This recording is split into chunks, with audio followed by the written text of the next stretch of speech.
Hello everyone, कैसे हैं आप लोग। आज के सेशन में हम डिस्कस करेंगे यदि आप यूपीएससी प्रीलिम्स एग्ज़ाम 2024 का देने जा रहे हैं तो आपको किन गलतियों को करने से बचना चाहिए। यदि आप इन गलतियों को करने से बचेंगे तो प्रीलिम्स एग्ज़ाम 2024 के क्लियर करने की संभावना आपकी बढ़ जाएगी और इस प्रीलिम्स एग्ज़ाम को आप क्लियर भी कर सकते हैं अगर आप इन गलतियों को करने से बचेंगे। जो भी पॉइंट हम डिस्कस करेंगे वो सभी पॉइंट यूपीएससी एग्ज़ाम की तैयारी करने का 6 से 7 सालों का जो खुद का मेरा अनुभव है, जिसमें से कुछ समय दिल्ली में रह के कोचिंग की मदद से तैयारी की थी, आफ्टर डैट सेल्फ स्टडी के माध्यम से, उस अनुभव के आधार पर डिस्कस करेंगे। यदि आप इस वीडियो के अंत तक बने रहेंगे तो आपको ये सीखने को मिलेगा कि आपको प्रीलिम्स एग्ज़ाम 2024 में किन गलतियों को करने से बचना चाहिए। तो फर्स्ट पॉइंट आपको ये ध्यान में रखना है कि जो आपका सोर्स है वो सिंगल सोर्स होना चाहिए और जो सोर्स आप 1 साल से पढ़ते आ रहे हैं, जो 1 साल से जब आपने इस एग्ज़ाम की 2024 के लिए जब आपने तैयारी शुरू की थी तो उस टाइम से जो सोर्स आप एनसीईआरटी स्टैंडर्ड बुक जो आप पढ़ते आ रहे हैं, आपको उसी सोर्स पे फोकस होना है। आपको ये गलती नहीं करना कि आप कुछ एक्स्ट्रा सोर्स ला के उसमें ऐड कर ले रहे हैं। तो आपका जो सोर्स सिंगल है, यानी जो आप 1 साल से पढ़ते आ रहे हैं, उसी सोर्स को मल्टी टाइम आपको रिविज़न करना है, उसी पर आपका फोकस होना चाहिए। आपको किसी के भी कहने पे या किसी भी कंडीशन में आपको अपने सोर्स को चेंज नहीं करना है, क्योंकि जो एक सोर्स आप 1 साल से पढ़ते जो भी सोर्स आप 1 साल से पढ़ रहे हैं उस पर जो आपका जो वो चीज़ पॉइंट्स होते हैं आपके दिमाग में बैठ जाते हैं। तो आपको ये चीज़ें याद रहती है कि वो पॉइंट आपने कहाँ पे पढ़ा था, किस पेज पे था, किस पेज पे था, वो पॉइंट कहाँ पे था। तो जो जब आप पढ़ते हैं उसको तो आपके दिमाग में चीज़ें बैठ जाती हैं। और फिर जब आप एक सोर्स नया यूज़ कर लेते हैं, कोई नया सोर्स पढ़ना शुरू कर देते हैं, तो वो आपके लिए बिल्कुल नया होता है। वहाँ पर फिर आपका समय भी जाएगा और समय जाएगा, फिर जो आपका फोकस है, वो जो फोकस होना चाहिए वो फोकस भी बिगड़ जाएगा। तो ये गलती मत करना। यानी जो सोर्स आप 1 साल से पढ़ते आ रहे हैं, उसी सोर्स पे आपको फोकस होना है। जो आपकी एनसीईआरटी है, जो आपका स्टैंडर्ड बुक है, उसी का मल्टीपल टाइम रिवीजन करना है। ये गलती आपको नहीं करना है कि किसी के कहने पे आप किसी कोचिंग की क्लास नोट्स ऐड कर रहे हैं, किसी कोचिंग की प्रिंटेड नोट्स पढ़ रहे हैं, या भिन्न भिन्न कोचिंगों के सोर्स ला के आप इस टाइम पर पढ़ रहे हैं। किसी ने आपको बोल दिया कि ये सोर्स मार्केट में बहुत अच्छा है, तो आप उसको ला पढ़ना शुरू कर दे रहे हैं। कभी कभी ऐसा भी होता है, कुछ जैसे आपने एक बुक आपने जैसे पॉलिटिकल एम लक्ष्मीकांत पढ़ रहे हैं, आप किसी ने आपको आके बोल दिया कि पिछली बार जो क्वेश्चन आया था इस बुक से आया था। एशियन हिस्ट्री आप पढ़े, तो एशियन हिस्ट्री के लिए आप आर.एस. रामचंद्र शर्मा की बुक पढ़ें, और आपसे कोई आके कह दिया कि जो प्रीवियस ईयर क्वेश्चन पेपर में जो क्वेश्चन आए थे वो इस बुक से आए थे, आपने उस सोर्स को चेंज करके आप दूसरे सोर्स की तरफ टर्न करके, तो ये गलती मत करना। एक सोर्स आपका फिक्स होना चाहिए और उसी सोर्स को आपको बार बार रिविज़न करना है। एक सोर्स आपका फिक्स हो और उसी को बार बार आपको क्या करना है, रिविज़न करते रहना है। इस पॉइंट को आपको ध्यान में रखना है। यानी आपका सोर्स सिंगल हो और आपको किसी दूसरे सोर्स की तरफ डिस्ट्रैक्ट नहीं होना है। जो सोर्स एनसीईआरटी स्टैंडर्ड बुक आप 1 साल से पढ़ते आ रहे हैं, उसी का बार बार आपको रिविज़न करना है। दूसरा पॉइंट ये जो आपको ध्यान में रखना है कि जो प्रीवियस ईयर क्वेश्चन पेपर है, एटलीस्ट कम से कम 25 से 30 सालों का, एटलीस्ट कम से कम 30 सालों का जो प्रीवियस ईयर क्वेश्चन पेपर होता है प्रीलिम्स एग्जाम के लिए, जो दिशा पब्लिकेशन का होता है, आप उसको फॉलो कर सकते हैं। या कोई भी प्रीवियस ईयर क्वेश्चन पेपर जिसमें एटलीस्ट कम से कम 30 सालों का 25 से 30 सालों का दिया गया है, उसको आप सॉल्व करें। इससे क्या होगा कि जो प्रीवियस ईयर क्वेश्चन पेपर के आप सॉल्व करते हैं, इससे आपके जो इंपॉर्टेंट फैक्ट होते हैं, जो ओरिजिनल फैक्ट होते हैं, इंपॉर्टेंट फैक्ट होते हैं, उस पर आपकी एक बेहतर पकड़ बन जाती है। क्योंकि इस एग्ज़ाम में जो फैक्ट होता है, फैक्ट बहुत है, जो भी सोर्स आप यूज करते हैं बहुत ज़्यादा फैक्ट आपके सम्मुख हो जाता है। तो उस फैक्ट में क्या पढ़ें, क्योंकि फैक्ट है जो प्रीलिम्स एग्जाम में एक जो बड़ी समस्या आती है कि जो फैक्ट है वो बार बार भूल जाता है। फैक्ट किसी को याद नहीं रहता, वो बार बार भूल जाता है। तो ऐसे में इस एग्ज़ाम के लिए जो इंपॉर्टेंट फैक्ट है वो तैयार करना बहुत ही ज़रूरी हो जाता है। अब वो इंपॉर्टेंट फैक्ट कैसे पता चलेगा, तो जब आप previous year question paper solve करते हैं उसके थ्रू आउट आपको बहुत से इंपॉर्टेंट फैक्ट आपको मिल जाते हैं। क्योंकि जब आप वहाँ पे क्वेश्चन सॉल्व करते हैं उसके अंदर 4 ऑप्शन होते हैं, तो 4 ऑप्शन के अंदर भी आपको 3 एक्स्ट्रा फैक्ट आपको सीखने को मिल जाता है। तो इससे प्रीवियस ईयर क्वेश्चन पेपर के थ्रू आपको इंपॉर्टेंट फैक्ट की जानकारी हो जाती है। आप ये सीख पाते हैं कि जो सोर्स एनसीईआरटी आप स्टैंडर्ड बुक पढ़ रहे हैं उसमें किस प्रकार के फैक्ट इंपॉर्टेंट हो सकते हैं। क्योंकि स्टार्टिंग जब एनसीईआरटी स्टैंडर्ड बुक आप पढ़ते हैं तो उसमें बहुत सी चीज़ें आप ऐसे पॉइंट को पढ़ लेते हैं जो आपके लिए यूज़फुल नहीं होता। आपकी स्टैंडर्ड बुक का जो एनसीईआरटी की बुक होती है जो आप पढ़ते हैं तो स्टार्टिंग बहुत ऐसे फैक्ट होते हैं जो आपके लिए उतने इंपॉर्टेंट नहीं होते, वो यूज़फुल नहीं होते, फिर भी आप स्टार्टिंग में वो पढ़ लेते हैं, लेकिन इसलिए पढ़ लेते हैं क्योंकि आपको कुछ आइडिया नहीं होता। लेकिन जैसे जैसे प्रीवियस क्वेश्चन पेपर आप सॉल्व करते जाते हैं तो आपको एक आइडिया लग जाता है। आप ये जान पाते हैं किस प्रकार के जो फैक्ट है वो इंपॉर्टेंट फैक्ट होते हैं और जो प्रीलिम्स एग्जाम के लिए बहुत इंपॉर्टेंट होते हैं, वहाँ से क्वेश्चंस कभी भी बन सकता है, आपको ये जानकारी हो जाती है। तो प्रीवियस ईयर क्वेश्चन पेपर के थ्रू आउट ही आप इंपॉर्टेंट फैक्ट को सीख पाते हैं, जान पाते हैं और आपका उसी पे फोकस होता है, क्योंकि इतना अधिक फैक्ट है तो सभी फैक्ट आपको याद नहीं रह सकता, सभी फैक्ट आप पकड़ नहीं बना सकते, इसलिए इंपॉर्टेंट फैक्ट को जानना बहुत ही ज़रूरी होता है। तो कैसे आपको इंपॉर्टेंट फैक्ट के बारे में पता चलेगा?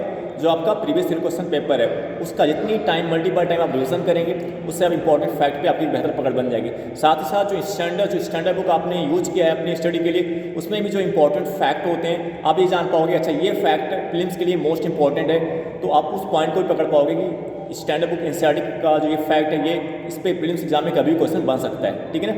तो प्रीवियस ईयर क्वेश्चन पेपर का बहुत ही इंपॉर्टेंट रोल होता है। और previous year question paper solve करते समय आपको ये ध्यान रखना है कि ऐसा नहीं करना कि आपको जैसे एक क्वेश्चन आ रहा है तो आप उस एक क्वेश्चन के अंदर का एक ऑप्शन आ रहा है तो वो आपका क्वेश्चन सही हो गया और फिर आप उसके अंदर के जो 3 पॉइंट है वो आपको नहीं पता है, फिर आप उसको छोड़ दे रहे हैं। ऐसी गलती आपको नहीं करना है कि जब एक क्वेश्चन, जैसे जो भी क्वेश्चन सॉल्व करें प्रीवियस ईयर क्वेश्चन पेपर का, एक क्वेश्चन जो आपका सही हो रहा है फिर आपको ये देखना है कि उसके अंदर जो 3 फैक्ट और क्या वो फैक्ट आपको आ रहे हैं। अगर आपको फैक्ट आ रहे हैं तो कोई दिक्कत नहीं है, बट अगर वो फैक्ट आपको नहीं पता है, उसके बारे में आपको जानकारी नहीं है, तो उस फैक्ट को भी आपको तैयार करना है। जो उसमें 3 स्टार फैक्ट भी आपको मिलेगा उस पॉइंट को भी आपको प्रिपेयर करना है, क्योंकि वो उस पॉइंट पे क्वेश्चन पूछा जा चुका है और वो उस प्रीवियस ईयर क्वेश्चन पेपर में तीनों फैक्ट है, तो उसके अंदर जो 3 फैक्ट है, 3 फैक्ट उसके किसी पॉइंट पे क्वेश्चन कभी बन सकता है। अगर आप 2018, 2019, 2020, 2021, 2022, 2023 के प्रीलिम्स क्वेश्चन पेपर को एनालिसिस करें, ऐसा कई ऐसे क्वेश्चन जो प्रीवियस ईयर क्वेश्चन पेपर से बने हैं उसमें ऐसे ही बना है कि जो क्वेश्चन पूछे गए थे उसके अंदर जो 3 एक्स्ट्रा फैक्ट होते हैं, जो 3 एक्स्ट्रा पॉइंट होते हैं, उस पॉइंट को बेस बना के, आधार बना के क्वेश्चन पूछा गया है। तो ये अप्रोच आपका होना चाहिए, यानी एक क्वेश्चन के अंदर आपको जो 3 एक्स्ट्रा फैक्ट मिल रहे हैं, अगर उसके बारे में आपको जानकारी नहीं तो उससे भी आपको सीखने का प्रयास करना चाहिए, उसका एनालिसिस करना चाहिए, ठीक है ना। ये पॉइंट आपको ध्यान में रखना है। और तीसरा पॉइंट आपको ये ध्यान में रखना है कि जो आप टेस्ट सीरीज सॉल्व करते हैं, तो टेस्ट सीरीज सॉल्व एटलीस्ट अगर आप 50 से 60 टेस्ट सॉल्व कर रहे हैं तो 50 से 60 टेस्ट आप सॉल्व करें। और जो टेस्ट आप सॉल्व कर सकते हैं कोचिंग हिंदी मीडियम के जो बच्चे हैं उनके लिए जो विजन आईएएस की टेस्ट होती है, हिंदी मीडियम भी आती है, वो बहुत इंपॉर्टेंट होता है। तो आप विजन आईएएस के टेस्ट सीरीज़ को फॉलो कर सकते हैं और दिस आईएएस के टेस्ट सीरीज़ को ऐड कर सकते हैं। और जो इंग्लिश मीडियम के बच्चे होते हैं वो vision IAS plus forum IAS के टेस्ट को सॉल्व कर सकते हैं, ठीक है ना। टेस्ट आप 50 या 60 टेस्ट आप सॉल्व करें, लेकिन टेस्ट सॉल्व करते केवल टेस्ट सॉल्व नहीं करना है, उसका एनालिसिस भी करना बहुत ही ज़रूरी है। टेस्ट सॉल्व करने से ज़्यादा ज़रूरी ये भी है कि उसका आप एनालिसिस करें। ये नहीं कि आप टेस्ट सॉल्व करके आप छोड़ दे रहे हैं, उसका एनालिसिस करना बहुत ही ज़रूरी है। अगर आप एक टेस्ट सॉल्व कर रहे हैं तो उस एक टेस्ट को सॉल्व करने में आपको 3 से 4 घंटे का समय उसका एनालिसिस करने में देना पड़ता है, तो उस टेस्ट का एनालिसिस भी करिए, क्योंकि जब तक आप एनालिसिस नहीं करेंगे तब तक आपको कोई फ़ायदा नहीं होगा। इसलिए चाहे आप टेस्ट 50 दें या 60 दें, जो भी दें, 40 टेस्ट दें, बट आप उसका एनालिसिस ज़रूर करें। एनालिसिस करने से आपको फ़ायदा ये होगा कि आप अपनी कमी को आइडेंटिफाई कर पाएंगे, क्योंकि अभी आपके पास प्रीलिम्स एग्जाम के लिए 3 to 4 मंथ बचे हुए हैं, तो आप अपनी कमी को आइडेंटिफाई कर पाएंगे। आप ये जान पाएंगे कि कौन सा एरिया आपका बहुत मजबूत है जहाँ पे कम समय देने की ज़रूरत है, और कौन सा एरिया आपका कमज़ोर है जहाँ पे आपको ज़्यादा समय देने की ज़रूरत है। तो जब ये एनालिसिस करोगे तभी आपको पता चलेगा। तो इससे आप अपने टाइम को स्मार्ट तरीके से भी यूटिलाइज़ कर पाओगे, स्मार्ट अप्रोच से अपने टाइम को यूटिलाइज़ कर पाओगे। तो ये पॉइंट आपको ध्यान में रखना है। 4th पॉइंट आपको ये ध्यान में रखना है कि जो सीसैट है, सीसैट को आपको इग्नोर नहीं करना है। अभी सीसैट का आप टेस्ट, विजन आईएएस के टेस्ट आप मार्केट से ले सकते हैं, और भी कोचिंगों का सीसैट के लिए मार्केट से टेस्ट ले सकते हैं, और उसको अभी चेक करिए। अभी देखिए, अभी वो समय, अभी आपके पास 3 to 4 मंथ का समय है, लगभग 4 मंथ का समय अभी आपके पास लगभग है। तो इसमें अभी आपके पास टाइम है, तो अभी आप टेस्ट को सॉल्व करें, इससे पता ही चलेगा कि कितने क्वेश्चन आपके बन पा रहे हैं। अगर आपको लग रहा है कि अभी आपकी पकड़ बहुत अच्छी नहीं हुई है तो सीसैट के लिए आप 1 से 1.5 घंटे एक्स्ट्रा दे सकते हैं। तो अभी ये टाइम है, नहीं तो फिर आपके पास टाइम नहीं बचेगा। तो अभी सीसैट के लिए जो है, सीसैट के पेपर मार्केट से लाके चेक करिए कि कितने क्वेश्चन आप बना पा रहे हैं, क्योंकि आपको पता है कि सीसैट का जो डिफिकल्टी लेवल है वो प्रत्येक वर्ष बढ़ता जा रहा है। तो ऐसे में सीसैट को इग्नोर करना आपके लिए प्रॉब्लम हो सकता है। आपके लिए प्रॉब्लम क्रिएट हो सकता है। तो इसलिए सीसैट इग्नोर नहीं करना है। आप मार्केट से कोई भी टेस्ट ला के चेक सॉल्व करें और आप देखें कि उसमें कितने क्वेश्चन आपसे बन पा रहे हैं। अगर आपको लग रहा है कि भैया आपकी पकड़ अच्छी नहीं है तो उस पर एक्स्ट्रा 1.5 से 2 घंटे का समय देकर उस पर पकड़ बनाने का प्रयास करें। और सीसैट के लिए भी आप विजन आईज के टेस्ट सॉल्व कर सकते हैं, फोरम आईज के सॉल्व कर सकते हैं, जिस आईज के टेस्ट आप सीसैट के लिए सॉल्व कर सकते हैं, ठीक है। बट सॉल्व करने से ज़्यादा ज़रूरी है कि उसका सॉल्व करने के आफ्टर उसका एनालिसिस भी करें, तभी आप जान पाएंगे कि अभी आपकी कमी कहाँ पे है, ठीक है ना। और जब तक आप कमी को नहीं आइडेंटिफाई करेंगे, क्योंकि अगर एनालिसिस नहीं करेंगे तो कमी को आइडेंटिफाई नहीं कर पाएंगे, और जब कमी को आइडेंटिफाई नहीं कर पाएंगे तो फिर आप उस कमी पे काम नहीं करेंगे। जब काम नहीं करेंगे तो उसमें कोई इंप्रूवमेंट आएगा नहीं। तो ये पॉइंट आपको ध्यान में रखना है कि एनालिसिस बहुत ही ज़रूरी है इस टेस्ट का करना। किसी जो भी टेस्ट आप दे रहे हो उसका एनालिसिस करना बहुत ही ज़रूरी है, ठीक है। अब नेक्स्ट पॉइंट आपको ये ध्यान में रखना है कि जो करंट अफेयर्स है, करंट अफेयर्स जो आप जो न्यूज़पेपर, एक सिंगल न्यूज़पेपर या जो एक मंथली मैगजीन आप पढ़ते आ रहे हैं, आप उसी मंथली मैगजीन को जो आप अभी तक पढ़ते आ रहे हैं उसी का मल्टीपल टाइम रिवीजन करें, और साथ ही साथ प्रीवियस क्वेश्चन पेपर सॉल्व करते रहें। इससे जो मंथली मैगजीन आप यूटिलाइज कर रहे हैं उसमें आप जान पाएंगे कौन से कंपोनेंट है जो फिल्म्स के लिए बहुत इंपॉर्टेंट है, कौन से ऐसे पॉइंट है जो फिल्म्स के लिए बहुत ही ज़्यादा इंपॉर्टेंट है। इससे आपका टाइम भी सेव होगा, क्योंकि कभी कभी क्या होता है कि जब आप मंथली मैगजीन पढ़ते हैं और आपको ये नहीं पता होता कि कौन से फैक्ट इसमें फिल्म्स एग्जाम के लिए इंपॉर्टेंट है, तो आप उसको ना पढ़ के कुछ और पढ़ रहे हैं, ऐसे पॉइंट्स भी पढ़े जो मेंस एग्जाम के लिए यूजफुल होता है, तो आपका टाइम ज़्यादा लग जाता है। लेकिन जब प्रीवियस क्वेश्चन पेपर सॉल्व करते रहेंगे तो इससे आपको ये सीखने को मिलेगा कि जो मंथली मैगजीन आप जो भी यूज़ कर रहे हैं उसमें कौन से पॉइंट ऐसे, कौन से फैक्ट ऐसे, कौन से कॉन्सेप्ट ऐसे हैं जो प्रीलिम्स एग्जाम के लिए बहुत ही यूज़फुल है, और आपको उसी पे एक बेहतर पकड़ बनानी है। और एक पॉइंट आपको, अगर आप जैसे विजन आइज की मंथली मैगजीन अगर आप करंट अफेयर्स आप पढ़ते आ रहे हैं या नहीं भी पढ़ रहे, किसी और का पढ़ रहे हैं, तो अभी आपके सम्मुख जो PT 365 आता है विजन आईएस का, विजन आईएस का जो PT 365 आता है आप उसको ऐड कर सकते हैं। ऐसे बच्चे जो विजन आईएस की मंथली मैगजीन पढ़ते आए हैं वो अगर PT 365 पढ़ेंगे तो वो उनके लिए बहुत ही फ़ायदा होगा, क्योंकि लगभग चीज़ें वहाँ पे कवर हो जाती है, तो उनको पढ़ने में बहुत अच्छा फील होगा, बहुत ही अच्छा लगेगा, इंटरेस्ट उनका बढ़ेगा उसको पढ़ने के लिए। बट ऐसे बच्चे जो विजन आईएस नहीं पढ़ते, कुछ और मंथली मैगजीन पढ़ते आ रहे हैं, वो भी अगर उन्होंने भी अच्छे से, अगर उस जो भी मंथली मैगजीन उन्होंने पढ़ा है अगर उसको अच्छे से कॉन्सेप्ट क्लियर किया होगा, अच्छे से पढ़ा होगा, तो उनको भी PT 365 जो विजन आइज की आती है वो भी उनको भी उसको पढ़ने में अच्छा फील होगा, अच्छा लगेगा।